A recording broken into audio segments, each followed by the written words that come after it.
Okay, let's go.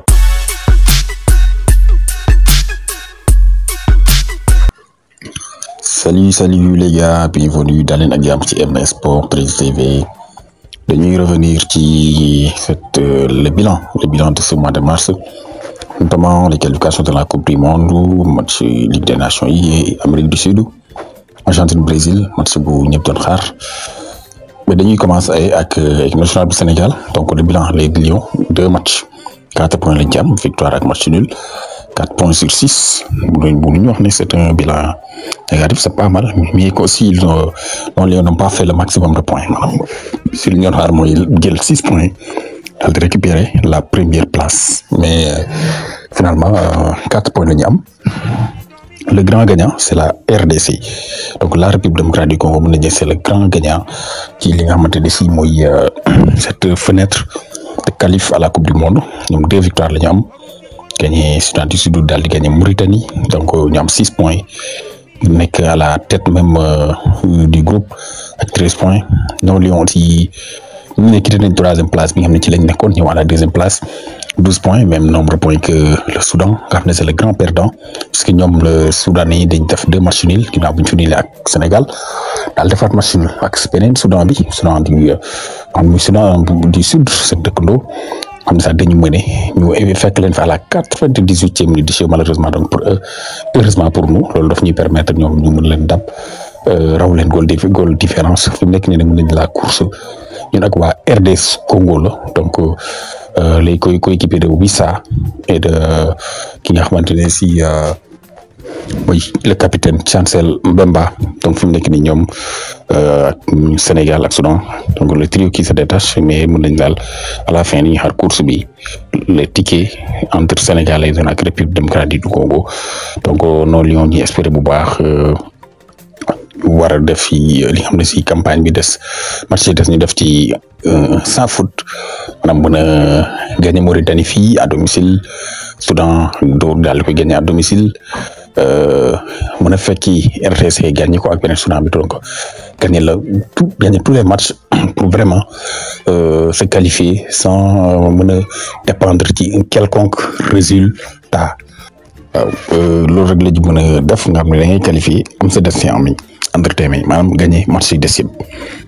Loolu daf ñu permettre Sénégal di qualifier sans di calculer, sans mën a basé feneen. Ndax RDC 1 point la rawee boo ko demee gagner seen match yëpp, voilà là cela sera la qualif dañ koy assurer, même si ça ne sera pas du tout facile. Ça ne sera pas du tout facile, même fekk RDC Congo door, mais c'est possible, parce que si on se souvient, Sénégal demoon na foofu gagné ko foofu ci Lubumbashi door fa RDC Congo 4-2. ñuy rappelé wu le fameux triplé de Mamadou Niang à l'époque. Donc c'est possible, c'est des possibilités. Même si c'est RDC en ce moment équipe bu nekk ci dynamique de victoire la ak ci dynamique bu favorable depuis ci CAN bi demi-finaliste dernière CAN bi. Donc ñu nekk une équipe en confiance, une équipe bu naqaree football la naqaree gagner, ça il faut l'admettre, mais c'est possible. Sénégal bu tamit on avait pas mal d'absents, joué sans Lamine mel ne Habib Diarra nga xam ne jour match yu mujj yi novembre bi il avait réussi un doublé, mais 3 buts marqués ci match yooyu noonu. Donc on a joué sans lui. Ku mel ne Iliman Ndiaye, il nous a manqué, Jackson, et imaginons Iliman Ndiaye ak Assane Diao ci même équipe bi, ça peut donner quelque chose. Ce duo quand même, moi j'ai hâte vraiment daal di gis Iliman Ndiaye ak Assane Diao ci même équipe bi. Qu'est-ce que ça va donner? Parce que Assane Diao vraiment gis nañ sa première titularisation, il a marqué des points. Assane Diao était impressionnant, donc il a fait parler sa palette technique, wane xarañte bu baax a baax sur le plan technique, un bon joueur formé en Espagne. Donc techniquement il était vraiment au-dessus du lot. Il a pesé ci match bi, sonal na bu baax a baax les Togolais. Il a fait beaucoup de mal. Pape Matar Sarr aussi qui a été génial ci match boobu la, il a fait un très gros match. Moom Pape Matar Sarr, Habib Diallo aussi. Bon, peut-être joueur du mel ne Sadio Mané, malheureusement il était transparent, Sadio Mané. Donc ça peut comprendre le poids de l'âge. Voilà, mënutuñu amaat Sadio Mané bi ñu amoon ci prime am, loolu mënatul nekk ko kenn xalaat. Sadio Mané 2022 21 temps yooyu non moom du ñu amaat donc il faut vraiment compter sur la nouvelle génération Assane Diao Iliman Ndiaye autre entouré aussi de Sadio Mané gunge leen ba ci kanam. waaw ci qualifié ba tey am na yeneen équipe ñu ngi en difficulté équipe mel ne Nigéria bu ñu xoolee mu ngi en difficulté bu baax a baax Nigéria 3e la jël poulam donc voire 4e sax la jël Afrique du Sud raw ko lu yaatu poul boobu Afrique du Sud c'est détaché donc Nigéria mooy mun nañ ne daal seen dem coupe du monde moom taq na suuf bu baax a baax ñoom day koy équipé de Lookman de Osimhen ñu ngi ci ay jafe-jafe bu baax ci qualification coupe du monde bi tout comme la Mali tamit complètement décroché nekk ci ay jafe-jafe le Malien ñoom tamit ñu ngi 4e donc ñun ñëpp daal seen qualification ni tax na suuf Côte d'Ivoire moo jiitu mais attention benn point la rawee ñi di waa Gabon bu Aubameyang donc 16 points la am ki am 15 points donc c'est trop serré entre ñoom ñaar donc foofu ce sera une course jusqu'au bout du bout mais buñ xoolee équipe Maghreb bi nag ñoom ñu ngi en force Égypte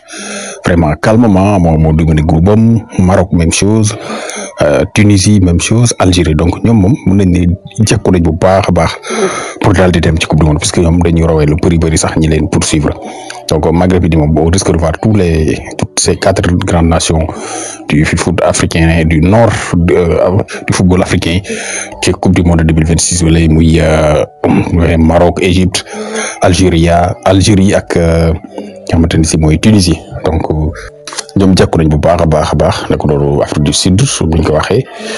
voilà donc équipe yëpp fi mu nekk nii jekku nañ mais on verra ça reste septembre nag mooy prochain rendez-vous yi décisif ci coupe du monde ba tey qualification bi Afrique du Sud foofu gis match bi fi gën a xaar Argentine Brésil mu nekkoon vraiment un match très attendu classique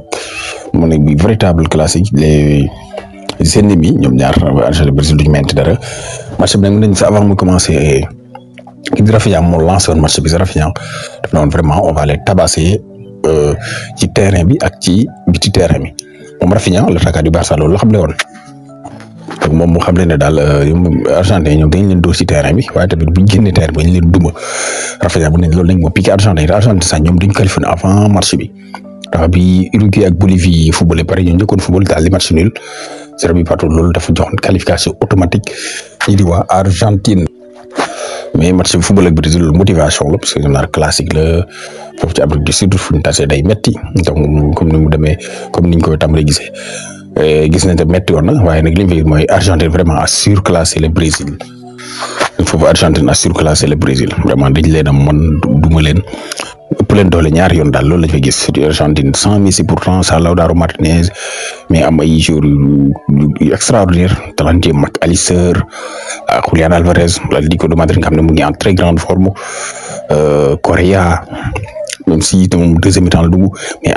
Thiago Almada mais c'est un joueur pétri de talent mais ko Olympique de Lyon la ne moom mu jógee foofu ci Botafogo daal di ñëw ci Lyon mais c'est un joueur très très talentueux hyper talentueux moom Thiago Almada moo ne boppam baax Giuliano Simeone di doomu Diego Simeone daal di dugal ba pare am ay Paredes de Paul mooy les bandits ay bandits lañ ay Romero Otamendi Dibu Martinez donc la ñooñu moom mën nañ ne Enzo Fernandez bu Chelsea donc ñooñu ñëpp ñu ngi woon ci équipe bi te ñooñu mën nañ ay bandits lañ ñooñu ay gangsters lañ waaw Argentine dafa am lépp ci football maanaam bu laajee ay joueurs yu technique am na ko ñoom Mac Allister Julián Álvarez Correa Almada ñun ñëpp ce sont des techniciens ay joueurs xam ne yu xarañ lañ mën a téye bal bi football waaw bu laajee tamit ay bandi ay xeexkat ay gangster ñu ngi ci ginnaaw Otamendi Romero ñooñu mais c'est des bandits de grand chemin ku mel ni tamit